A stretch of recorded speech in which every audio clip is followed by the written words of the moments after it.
জয় শ্রীরাম, হর হর মহাদেব। আজকে যেতাম আসছিলাম হনুমান মন্দিরে, যেতে যেতে এর আগে ঘরে আসছিলাম, ওই রেডি হয়ে যাই, রেডি গিয়ে হনুমান মন্দিরে যেতাম। তার এটার লেগে তিলক দিলে একটা তিলক দিয়া বারে আগে ওই ফাইনাল একবার লুকসটা দেখলে যে কীরকম।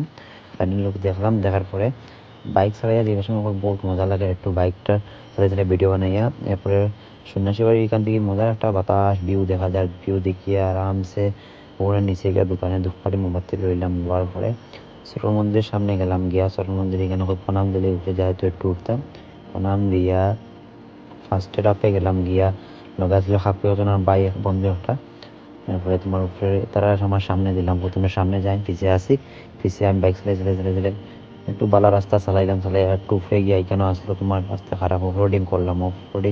অফরোডিং করতে বহুত মজা লাগলো। এখানেও মজার ভিউ, এখানে বিকাল টাইমে গেছিলাম, ভিউ দেখে দেখে থামাইয়া একটু আস্তে আস্তে গেলাম, বহুত মজা লাগছিল ভিউ দেখে দিয়ে গিয়া। একটু পরে অফরোডিং করতে করতে হনুমান মন্দিরে পৌঁছে, হনুমান মন্দিরকে ভক্তি দিয়া আর উপরে যেতাম না, তাই হনুমান মন্দিরে ভক্তি দিয়া আজকে এখানে জয় বজরং বলি।